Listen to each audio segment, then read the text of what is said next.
নমস্কার বন্ধুরা, আমি সোমা। আরও একটা নতুন ভিডিওতে তোমাদের সবাইকে স্বাগত। চলো দেখে নেওয়া যাক আমার আজকের এই রেসিপিটা। আজ আবারও একটা নতুন রেসিপি নিয়ে হাজির হয়ে গেলাম। আজ তৈরি করব দারুণ টেস্টি একটা আলুর রেসিপি। তৈরি করব আলুর দো পেঁয়াজা। রুটি, লুচি, পরোটা দিয়ে খাওয়ার জন্য দারুণ সহজ, ভীষণই টেস্টি একটা রেসিপি।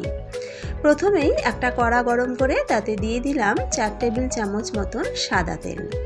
আজকে আলুর দো পেঁয়াজাটা আমি সাদা তেলেই রান্না করছি, তবে তোমরা চাইলে কিন্তু সর্ষের তেল বা অন্য কোনো কুকিং অয়েলও করতে পারো। তেলটাকে খুব ভালো মতন গরম করে নিয়েছি। এবার এর মধ্যে দিয়ে দিলাম আলু। 500 গ্রাম আলু খোসা ছাড়িয়ে বড় বড় টুকরো করে কেটে নিয়েছি। আলুটাকে ভেজে নেব। আলু ভাজার জন্য আলুর মধ্যে দিয়ে দেব হাফ চা চামচ হলুদ গুঁড়ো আর দিয়ে দেব হাফ চা চামচ নুন। নুন হলুদ দিয়ে আলু ভাজলে আলু ভাজার সাথে সাথে কিন্তু বেশ খানিকটা নরম হয়ে যায়, আর হলুদ দেওয়াতে আলুগুলো দেখতেও কিন্তু বেশ সুন্দর লাগে। মিডিয়াম আঁচে আলুগুলোকে লাল করে ভেজে তুলে নেব।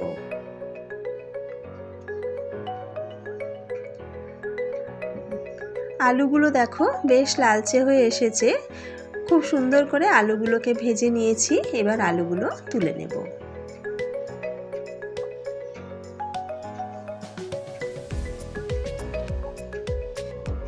দুটো মাঝারি সাইজের পেঁয়াজের পাপড়িগুলোকে ছাড়িয়ে নিয়ে বড় বড় টুকরো করে কেটে নিয়েছি।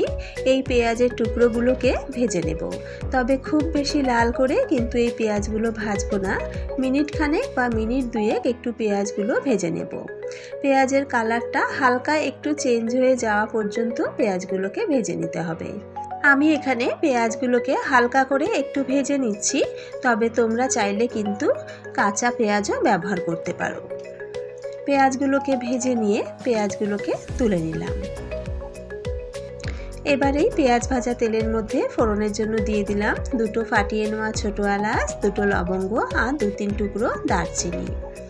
দিয়ে দেব পেঁয়াজ কুচি। দুটো মাঝারি সাইজের পেঁয়াজকে মিহি করে কুচিয়ে নিয়েছি।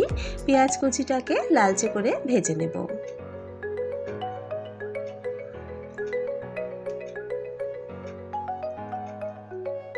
গ্যাসের আগুনটা মিডিয়াম টু হাইতে রেখে পেঁয়াজগুলোকে ভাজবো, তাহলে কিন্তু পেঁয়াজগুলো বেশ তাড়াতাড়ি লাল হয়ে আসবে। দেখো পেঁয়াজ বেশ লালচে হয়ে এসেছে। এই সময়ের মধ্যে দিয়ে দিলাম 1 চামচ আদা রসুন বাটা। আদা রসুনের কাঁচা গন্ধ যাওয়া পর্যন্ত পেঁয়াজের সাথে আরও কিছুক্ষণ ভেজে নেব। এতে পেঁয়াজটাও বেশ লালচে হয়ে আসবে আর আদা রসুনের কাঁচা গন্ধটাও চলে যাবে। দেখো পেঁয়াজ কিন্তু খুব সুন্দর লাল হয়ে এসেছে। এবার এর মধ্যে দিয়ে দিলাম হাফ চা চামচ হলুদ গুঁড়ো, 1 চা চামচ জিরে গুঁড়ো, হাফ চা চামচ দিয়ে দেব লাল লঙ্কার গুঁড়ো। ঝালটা কিন্তু অবশ্যই নিজেরা স্বাদ অনুযায়ী দিও। আর সুন্দর রঙের জন্য দিয়ে দিলাম 1 চা চামচ কাশ্মীরি লঙ্কার গুঁড়ো আর দিয়ে দিলাম স্বাদ মতো নুন। এবার মশলাগুলোকে একবার ভালো করে একটু নাড়াচাড়া করে মিশিয়ে নেব।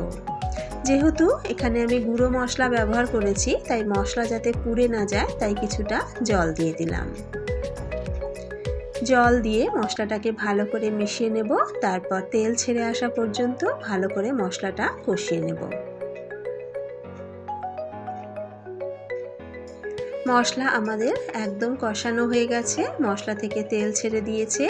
এবার ভেজে রাখা আলুগুলো দিয়ে দেব।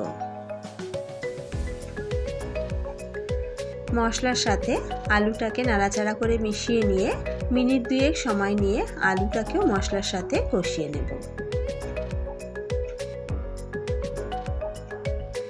আলু দিয়ে খুব ভালো করে কষিয়ে নিয়েছি। এবার জল দিয়ে দেব। এখানে আমি 1 কাপ মতন জল দিয়ে দিলাম। জলটা দিয়ে ভালো করে আলুর সাথে মিশিয়ে নেব। গ্রেভি ফুটে উঠলে মিডিয়াম টু লো আঁচে চাপা দিয়ে 10 মিনিট রান্না করে নেব। 10 মিনিট পর চাপাটা তুলে নিচ্ছি। একবার ভালো করে আলুটাকে নাড়াচাড়া করে দেব। এই সময় দেখে নেব আলুটা কতটা সেদ্ধ হয়েছে। দেখো আলু কিন্তু আমাদের একদমই ভালোভাবে সেদ্ধ হয়ে গেছে। এবার ভেজে রাখা পেঁয়াজগুলো দিয়ে দিলাম। পেঁয়াজগুলো দিয়ে একবার ভালো করে নাড়াচাড়া করে মিশিয়ে নেব।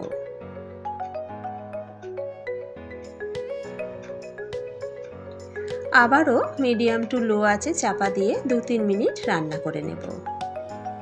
2-3 মিনিট পর চাপাটা তুলে নিলাম। আমাদের আলুর দো পেঁয়াজা কিন্তু একদম রেডি। নামানোর আগে দিয়ে দেব হাফ চা চামচ গরম মশলার গুঁড়ো আর দিয়ে দেব 1 চা চামচ কাসুরি মেথি পাউডার। তবে কাসুরি মেথির পরিবর্তে তোমরা চাইলে ধনেপাতা কুচিও ব্যবহার করতে পারো। কাসুরি মেথি আর গরম মশলা ভালো করে মিশিয়ে নেব।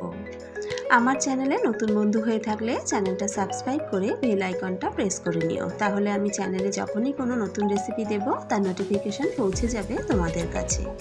আমাদের আলুর দো পেঁয়াজা একদম রেডি। এবার নামিয়ে গরম গরম সার্ভ করে নেব। আশা করি আমার আজকের এই রেসিপিটা তোমাদের ভালো লেগেছে। যদি রেসিপিটা ভালো লেগে থাকে তাহলে অবশ্যই কিন্তু রেসিপিটা একবার বাড়িতে ট্রাই করো। আর বাড়িতে ট্রাই করলে খেতে কেমন হয় কমেন্টস করে আমাকে জানাতে কিন্তু ভুলো না। আজকের ভিডিও এখানেই শেষ করছি। আবারও হাজির হয়ে যাব একটা নতুন রেসিপির সাথে। সকলে ভালো থেকো, সুস্থ থেকো।